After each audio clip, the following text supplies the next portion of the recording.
Sorry, that didn't work quite as expected. Please try again. Tiger Woods has not won a major in a decade. Credit, Getty Images. In the wild, the tiger's roar has a terrifying power to paralyze the animal that hears it. On the course, golf's version of a tiger roar, that low, rolling thunder of crowd noise that rumbles across the links whenever Tiger Woods starts peppering the pins at an Open, has much the same effect on his rivals. For all that the players try to stay locked in their private bubbles, it is a sound that triggers an awareness of the merciless predator in their midst. Nobody outside a 2-mile radius of Woods yesterday could have failed to notice the commotion he created. After 2 days of stealthily stalking, he pounced, fangs bared and claws tearing at his prey. It was the closest approximation this sport offered to a big cat ambush. Remember the days when Woods used to do this as a matter of routine, staring down his approach shots with a contented little club twirl? Well, here at Carnoustie, that man was back, exploiting the flat, calm conditions and carving out a quite brilliant 66 to set this tournament ablaze. It was his lowest round at an Open since Hoylake 2006, when, in similarly burned-out conditions, he won. No wonder he could hardly stop smiling afterwards. "I've got a chance at this," he said. "I didn't want to be too far back. And 5 under par is definitely in reach." After a slow-burning front nine, Woods detonated his charge around the turn, reeling off 3 successive birdies from the 9th to give those in his wake an almighty fright. It is always about the body language with Woods. Whenever a shot turns out even slightly different from the one he envisaged in his mind's eye, he pulls a face as if he has just swallowed a fly.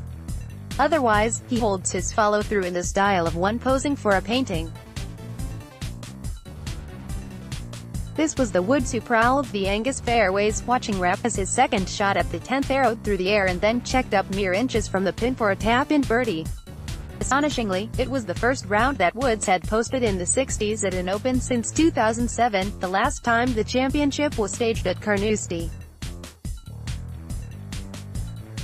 For all its many highlights, it could ultimately have been even better, with a birdie putt at the 13th coming within a blade of grass of dropping, and his 5-iron into the par 3 16th drifting by inches from the perfect line, finishing in an awkward spot in a swale. Cue his first 3-putt of the day, his first dropped shot, and a loud curse in response. It should be a mere quibble, though, in the narrative of an extraordinary day. The times when Woods could pull off these mesmerizing weekend surges were thought to be long gone, steeped in sepia. Instead, he proved at 42 that he had one more comeback left to wage. With his back limber again after successful disc fusion surgery, Woods showed here that he could still let his drives rip with the best of them. Woods looked like a man on a mission in his 5-under round. Credit, Getty Images. The restraint of the first 2 days, when he stuck stubbornly with his 2-iron hybrid off the tee, was cast aside as he switched to a mode of maximum aggression. At the 11th, a par 4 measuring 382 yards, he lashed at the ball with such ferocity that he nearly drove the green. Where club head speed is supposed to diminish with age, Woods, once a wannabe Navy SEAL and still obsessed with his fitness training, has somehow added to his. A feature of Woods' stirring resurgence at this Open has been his accuracy. At his very nadir in 2015, when he shot 85 at Jack Nicklaus Memorial Tournament, an event he had won 7 times, most of his problems could be attributed to his woeful waywardness. For 54 holes at Carnoustie, Woods straightened himself out, except, alas, for the very last of them. Looking for an exclamation point on a glorious day, Woods tried to drill a 2-iron up the 18th into the breeze. But it was a horribly clunking contact, the ball looping left into deep rough and stopping just a few feet from the berry burn. Woods, wisely, accepted the reprieve, resisting any rushes of blood from the Jean Van de Velde playbook, laying up and sinking a nerve-testing 6-footer for par. "That was big for me not to finish with 2 bogeys on the last 3 holes playing as well as I did," he said. "I didn't really hit a bad shot until the last. The course was gettable, I had control of the ball, and I made some longer putts. The whole day was good. It has been a few years since I have felt like this at a major.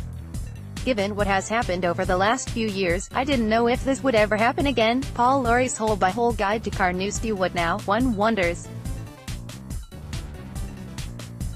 The 15th major title for which he has been waiting over a decade. Woods, for the moment, is far too canny to entertain such talk. "We're not there yet," he said, with a knowing grin.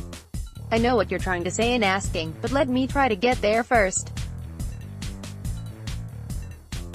Then ask me again." Of all the giddying numbers that frame his career, one of the more striking is that Woods has won all 14 of his major titles, having led into the final round.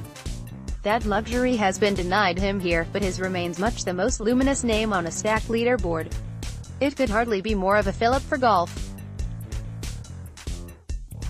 Just over a year ago, the most searing image we had of Woods was a mugshot issued by the Jupiter Police Department, a haunted, haggard figure dosed up on prescription medications to ease his back pain. Today, he is firmly in contention for a 4th claret jug. Whatever happens this afternoon, it is a source of profound pleasure to realize that there are more chapters in golf's greatest stories still waiting to be written.